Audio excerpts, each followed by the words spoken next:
आपको लेकर आए हैं शांति निकेतन,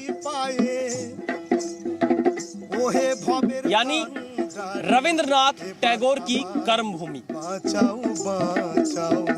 नदी भरा ढेउ बोझो ना तो के। नमस्कार, आप देख रहे हैं बंगाल चले हम और मैं हूं विशाल पांडे। आज हम आपको लेकर आए हैं शांति निकेतन, यानी रविंद्रनाथ टैगोर की कर्मभूमि। पश्चिम बंगाल के विधानसभा चुनाव में रविंद्रनाथ टैगोर के नाम पर खूब सियासत हो रही है, लेकिन टैगोर साहब की इस बगिया में जहां मैं मौजूद हूं, शांति निकेतन, यहां का माहौल क्या है? आज बोलपुर की यह धरती नेताओं को क्या बोल सुनाएगी, किसकी बोलती बंद करेगी, ये बड़े सवाल होंगे आज हमारे शिक्षा के सबसे बड़े केंद्र से, रविंद्रनाथ टैगोर की कर्मभूमि से।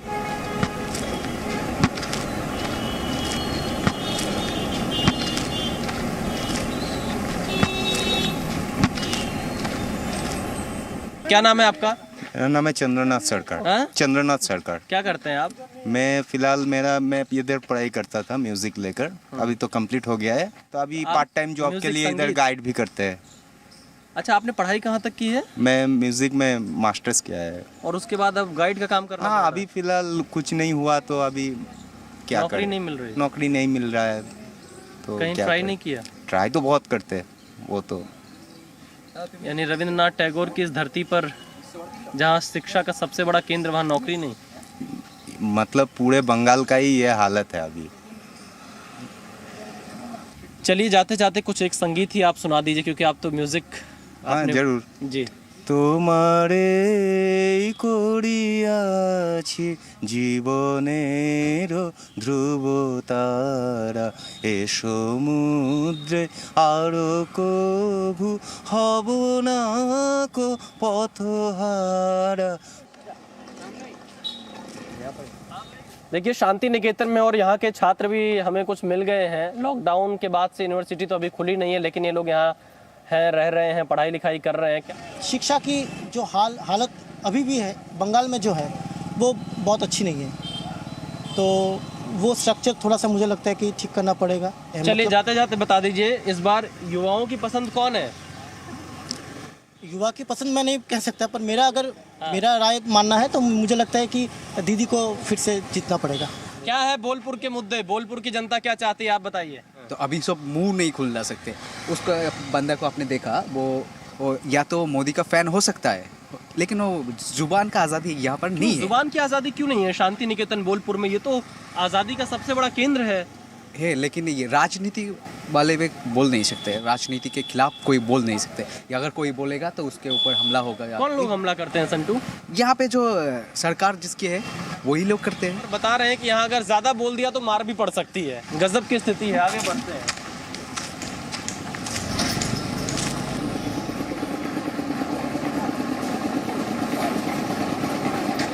शांति निकेतन में हम युवाओं से बात कर रहे हैं जो यहाँ पर पढ़ने वाले छात्र छात्राएं हैं। क्या नाम है आपका? मनीदीपा दास। कैसी स्थिति है पढ़ाई लिखाई की और उसके बाद फिर नौकरी की? मैं खुद दो बार सीटेट पास करके बैठी हूँ और अभी कुछ काम नहीं है तो एमएड कर रही हूँ, क्योंकि नौकरी तो पता नहीं मिलेगा कि नहीं, क्योंकि कुछ रिक्रूटमेंट का नोटिस भी तो नहीं आ रहा है। तो चिंता नहीं होती है कि इतनी पढ़ाई लिखाई कर ली और फिर उसके बाद चिंता तो होती है, क्योंकि है अभी मैं एमएड कर रही हूँ तो मेरा लास्ट स्टेज है। इसके बाद तो मुझे घर पे ही बैठना होगा। कितना पढ़ते पढ़ते भी तो ख़त्म है। आपका नाम क्या है भैया? मेरा नाम अभिषेक दास है। अभिषेक दास, आप यहाँ पढ़ाई करते हैं। शांति निकेतन पर राजनीति भी बहुत आप देखते होंगे। जो दल आते हैं वो अपना एजेंडा को सक्सेसफुल करने के लिए आते हैं। ऐसा नहीं है कि ठाकुर जी हमारे जो कवि गुरु है उनका कोई एजेंडा को यहाँ पे एस्टेब्लिश करने के लिए नहीं आते। बिल्कुल सही कह रहे हैं कि नेता यहाँ अपने अपने एजेंडे को लेकर आते हैं। स्टूडेंट्स और रविंद्रनाथ टैगोर की विरासत की चिंता किसी को नहीं होती है। आगे चलते हैं कुछ और लोगों के पास।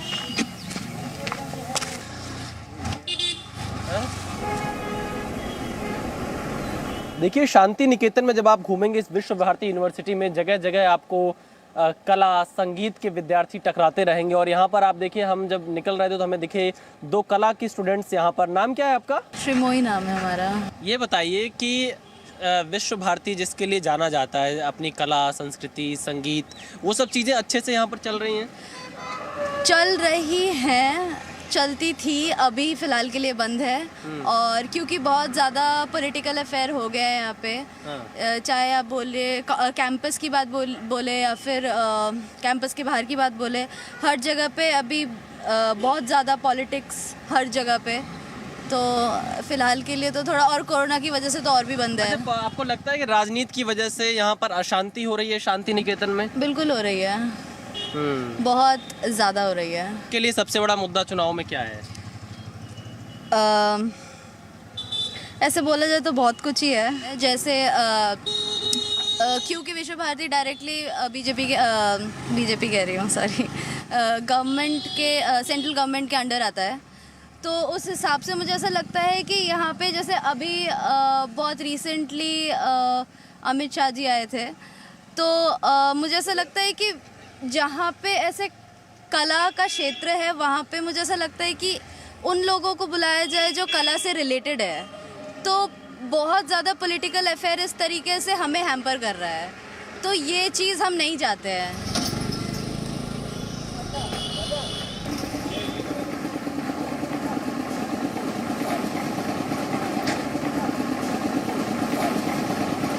इस वक्त हम शांति निकेतन के विश्व भारती यूनिवर्सिटी में आए हुए हैं। आपको याद होगा कि रविंद्रनाथ टैगोर की कुर्सी को लेकर एक विवाद खड़ा हुआ था। अधीर रंजन चौधरी ने आरोप लगाया था कि गृह मंत्री अमित शाह जब विश्व भारती विश्वविद्यालय में आए तो वो रविंद्रनाथ टैगोर की कुर्सी पर बैठ गए थे, जिसके बाद अमित शाह ने लोकसभा में सफाई दी थी कि वो गुरुदेव रविंद्रनाथ टैगोर की कुर्सी पर नहीं बैठे थे, और बाकायदा उन्होंने कई तस्वीरें दिखाई थी कि वो कहाँ पर बैठे थे। अब हम आपको तस्वीर दिखाते हैं। ये वो खिड़की है जहां पर अमित शाह बैठे थे, इसी जगह पर, और यहां बैठकर उन्होंने तस्वीर खिंचवाई थी। और यहां पर बड़े बड़े जो अलग नेता या जो यहां पर VVIPs आते हैं, वो इसी जगह पर बैठकर फोटो खिंचवाते हैं। गुरुदेव रविंद्रनाथ टैगोर की जो असली जगह थी, जिस स्थान पर वो बैठा करते थे, वो ये स्थान है। और कैमरामैन से कहूँगा, ये पुरानी तस्वीर एक गुरुदेव रविंद्रनाथ टैगोर की है, इसको थोड़ा जूम करके दिखाएं, तब आप ज़्यादा अच्छे से समझ पाएंगे कि रविंद्रनाथ टैगोर जी कहाँ बैठा करते थे। रविंद्रनाथ टैगोर की असली जो जगह थी जहाँ पर वो यहाँ बैठा करते थे शांति निकेतन में, वो यही जगह है। आप इस तस्वीर से समझ सकते हैं, ये वो स्थान हो गया, और इस स्थान के सामने ये छोटी सी टेबल जो कि गुरुदेव रविंद्रनाथ टैगोर के सामने है, और यहाँ पर रविंद्रनाथ टैगोर जी बैठा करते थे। ये वो जगह है असलियत में। और अमित शाह जहां पर बैठे थे, वो इस स्थान से बाईं तरफ आप देखिए, यहां पर इस खिड़की के पास आकर बैठे थे, ना कि वहां पर। और दूसरी एक तस्वीर मैं आपको दिखाता हूं। ये जो सोफा देख रहे हैं, ये भी गुरुदेव रविंद्रनाथ टैगोर के लिए आरक्षित था, और उनके सम्मान में ही इसको यहाँ पर रखा गया है।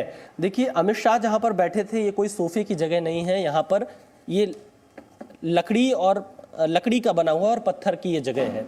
तो स्थिति आपको जी न्यूज़ के कैमरे से साफ हो गई होगी।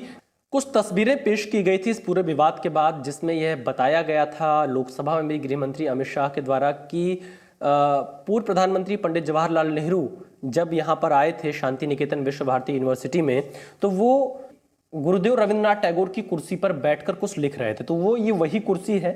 हमारे अमित शाह जी जाकर प्रधान ठाकुर रविंद्रनाथ टैगोर की जो चेयर थी उसमें जाके बैठ जाते हैं। लोग आपको क्या कहते हैं पता नहीं, आप जाके बैठ जाते हैं, ये असम्मान होती है। विश्व भारती के उपकुलपति का पत्र है, जिसमें मैंने उनसे स्पष्टता मांगी है कि सारे फोटो का, वीडियोग्राफी का एनालिसिस करके बताया जाए कि कहीं मैं बैठा हूं। उन्होंने स्पष्ट किया है कि ऐसी कोई घटना नहीं हुई। जहां पर मेरे बैठने का जिक्र किया है वो एक खिड़की है, और खिड़की पर सभी को बैठने की व्यवस्था है। मान्यवर, उसी स्थान पर भारत की पूर्व राष्ट्रपति भी बैठी हैं, प्रणब दा भी बैठे हैं, श्री राजीव गांधी भी बैठे हैं, और मैं भी बैठा हूं। जब हम इस सदन में बात करते हैं तो बात करने के पहले तथ्यों को जांचना चाहिए, परखना चाहिए, मगर मैं इसमें इनका दोष नहीं देखता। उनका पार्टी का जो बैकग्राउंड है, उनके कारण इनकी गलती हो गई। मान्यवर, मैं तो नहीं बैठा वो कुर्सी में, मगर मेरे पास दो फोटोग्राफ निकले हैं। श्री जवाहरलाल नेहरू जी उस कुर्सी में बैठे हैं जहां पर टैगोर बैठा था। ये रिकॉर्ड पर है फोटोग्राफ। और दूसरा फोटो है श्री राजीव गांधी का, वो टैगोर साहब के सोफे में बैठकर आराम से चाय पी रहे हैं। रविंद्रनाथ टैगोर के परिवार के सदस्य सुप्रियो ठाकुर जी इस वक्त हमारे साथ में हैं। सर नमस्कार। अगर आज रविंद्रनाथ टैगोर जी होते तो जो पश्चिम बंगाल की मौजूदा सियासत उनके नाम पर हो रही है तो वो क्या सोच रहे होते? I know he's being used by all, but he would be shocked by the politics what is going on now. It is very, very unfortunate that the condition of politics has come to the bare minimum. You are not thinking of man, you are thinking of politics only. Your party. Think of man, think of people in West Bengal. क्या नाम है आपका? मुनमुन मुखर्जी। महिलाएं क्या चाह रही हैं बंगाल में? महिलाएं क्या सोचती हैं बंगाल में? दीदी को ही सोचता है। चलिए ठीक है। नमस्कार। क्या चल रहा है? बाउल हैं? बाउल गाना कर रहा है। बाउल गाना। भरोसा करी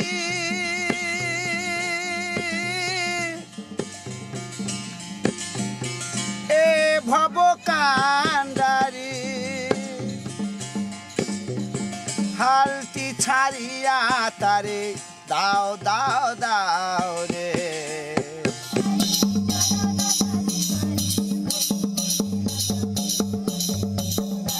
तो देखिए सोनाझुरी हाट जो कि बोलपुर में है और यहाँ पर आपको आदिवासी संस्कृति पूरी तरह से दिखाई देगी। आदिवासी नृत्य है और यही इनकी कमाई का जरिया है। जो पर्यटक यहाँ पहुँचते हैं इन्हीं के माध्यम से ही अपनी रोजी रोटी रोज की कमाई करते हैं। क्या नाम है आपका? सादे मास्ता। कब से इस तरह से ये चल रहा है यहाँ पर? हम लोग के यहाँ 10 साल हो गए। 10 साल। ये कौन सा नृत्य है? ये सब हम लोगों का महाली झूमर है। झूमर? अच्छा। कौन है आप आदिवासियों की पसंद कौन है इस बार चुनाव में? दीदी मोदी कौन? दीदी। अच्छा। और मोदी जी? मोदी जी भी ठीक है। ट्रेडिशनल बंगाली फैमिलीज आपको मिलेंगी, उनके मुद्दे मिलेंगे। है? अच्छा। नमस्कार। आप मुझे रास्ता पूछ रहे थे? अच्छा हाँ। देखिए मैं जब दुर्गापुर से शांति निकेतन आ रहा था तो मुझे रास्ते में ये कवर चेहरा फेस पर कवर करते हुए मिले थे। मैंने रास्ता पूछा था। क्या नाम है आपका? एक तो पहले आपको बहुत बहुत धन्यवाद, आपने हमें सही रास्ता बताया। क्या हो रहा है इधर बोलपुर में? आप लोग के मुद्दे क्या हैं महिलाओं के? हम लोगों के मुद्दे तो यहाँ पर सभी सेफ ही चल रहा है। ठीक है। नौकरी की स्थिति क्या है बंगाल में? भी MA करके BEd करके बैठे ही है। तो अगर कुछ देखिए कोई भी सरकार आए तो हर एक को तो नौकरी नहीं दे सकती, बट हम लोगों को चाहिए नौकरी। नौकरी चाहिए। नौकरी एक बड़ा मुद्दा है।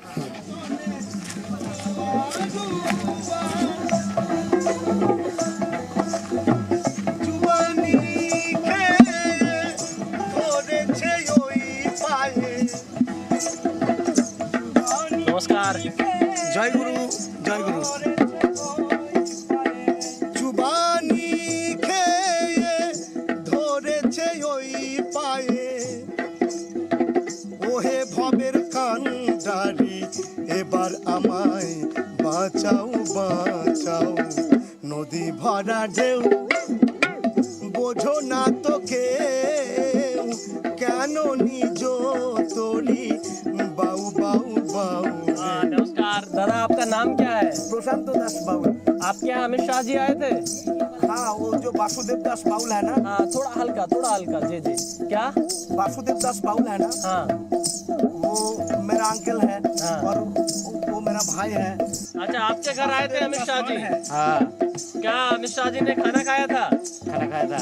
तो क्या लगता है अमित शाह जी के आने के बाद बोलपुर में क्या बदल रहा है? राजनीतिक माहौल क्या होने वाला है? मुझे तो राजनीति मालूम नहीं, कुछ मालूम नहीं। राजनीति मैं नहीं करता हूँ। आप कलाकारों के मुद्दे क्या है? आप कलाकारों के लिए कौन सी सरकार सोचती है? क्या किया क्या नहीं किया?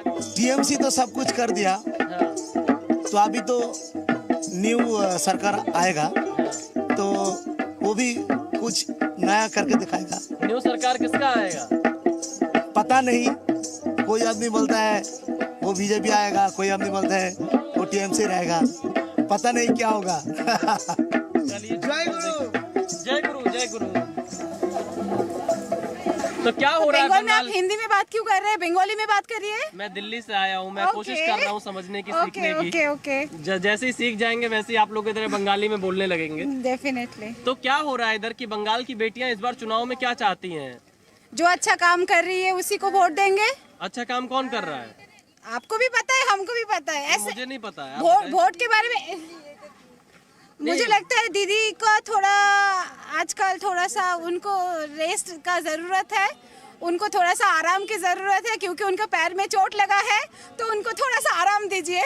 देखिए बंगाल की जनता है जो कि इशारों इशारों में बहुत कुछ कह देती है। देखिए इस वक्त हम बोलपुर के एक इलाके में पहुंचे हैं जो कि यहाँ कुछ दुकानें हैं। हमें पता चला है कि दिसंबर 2020 में मुख्यमंत्री ममता बनर्जी यहाँ एक दुकान में आई थी और वो दुकान शायद यही है। दीदी आप ही की दुकान में आई थी ममता बनर्जी? হ্যাঁ হ্যাঁ আমার দোকানে এসেছিল, क्या बनाया था उन्होंने? সবজি বানাইছিল। सब्जी बनाई थी। क्या बातचीत की थी आपसे उस समय, उन्होंने क्या कहा था? বলছে তোমাদের দোকান ভালো করে করো, ভালো কি কি রান্না করছো, সবজি আমি খুব ভালো বানাই, চা করে দাও, তোমার নাম কি? আমি বললাম আমার নাম মেনকা। বলছে চা বানিয়ে দাও, চা খেলো। अच्छा आप क्या चाय पी थी ममता दीदी हाँ, ने? हाँ, हाँ। सब्जी बनाई थी। हाँ। तो मेनका जी आपकी जो दुकान की स्थिति है इसको बदलने के लिए कुछ नहीं कहा था कि इसको थोड़ा अच्छा बना देंगे? হ্যাঁ বলেছে ভালো করে বানাও, তাই বলেছে। तो लेकिन हमें तो अच्छा तो नहीं दिख रहा है। हाँ, कुछ हाँ। मदद दी थी ममता না जी? না 500 টাকা দিয়েছে চা খাওয়ার জন্য। अच्छा जो खर्चा आया था चाय और सब्जी का 500 रुपए, হুম लेकिन और कोई मदद नहीं की? না না इस दुकान को अच्छा बनाने के लिए कुछ? না না। फोटो तो खूब चल रही थी ममता जी হ্যাঁ की उस হ্যাঁ दिन ফটো। टीवी पर। हाँ হ্যাঁ দিদি ওই পারে বসেছিল। अच्छा दीदी यहाँ पर হ্যাঁ बैठी थी, এই কড়াইয়ে রান্না করছিল, এখানে বসে সবজি বানাচ্ছিল। सब्जी बनाया। হ্যাঁ এই যে দিদিকে বলে এখন লাইনটা করে দিয়েছে, বলে এখন সুবিধা হয়তো হবে। बिजली आ गई? হ্যাঁ হ্যাঁ হ্যাঁ বিজলি দিয়েছে। दीदी के कहने के बाद। हाँ, हाँ। चलिए देखिए कम से कम एक फायदा तो दीदी के आने का हुआ कि इनको बिजली मिल गई। लाइट आ रही है अभी? जलाइए लाइट। হ্যাঁ হ্যাঁ देखिए चलिए कम से कम यहाँ पर आप देखेंगे लाइट तो आ गई दीदी के आने के बाद। दीदी ने यहाँ पर सब्जी बनाई, उसके बाद से यहाँ बिजली सरकार ने दे दी है। হ্যাঁ হ্যাঁ হ্যাঁ সরকার বিজলিটা लेकिन और দিয়েছে। कुछ नहीं किया। না না বলেছে ভালো করে বানাও ঘরটা, আর কিছু देखिए नहीं। नेता क्या करते हैं, गरीब का सहारा ले लेते हैं तस्वीर फोटो खिंचवाने के लिए, अपना राजनीतिक प्रचार खूब कर लेते हैं, लेकिन इन गरीबों का जो हकीकत होती है, जो उनकी ज़िंदगी होती है, उसकी तरफ शायद इनका ध्यान नहीं जाता। और यही वजह है कि ये लोग आज भी इस दुकान में इसी तरह से रहते हैं जहां ममता बनर्जी आकर सब्जी बनाकर गई थी, चाय पी कर गई थी, 500 रुपये देकर गई थी। बोलपुर की जनता का भी सबसे बड़ा मुद्दा नौकरी और रोजगार ही है। यहाँ की जनता भी कटमनी से बहुत ज़्यादा परेशान है। आदिवासी परिवारों को आज भी एक अदद घर की दरकार है। इसके अलावा शांति निकेतन की इस धरती से एक संदेश यह भी है कि गुरुदेव रविंद्रनाथ टैगोर के नाम पर सियासत बंद हो जानी चाहिए। अब देखना यह होगा कि बोलपुर की जनता इस चुनाव में किसकी बोलती बंद करती है और किसके साथ जाती है। ये सब कुछ चुनाव के नतीजे तय करेंगे। लेकिन फिलहाल बंगाल चले हम में बोलपुर शांति निकेतन से आज के लिए इतना ही। कल आपसे मुलाकात होगी पश्चिम बंगाल के किसी और शहर में। आप देखते रहिए बंगाल चले हम जी न्यूज़ पर। Presenting B News app available on Google Play and App Store. Download it now.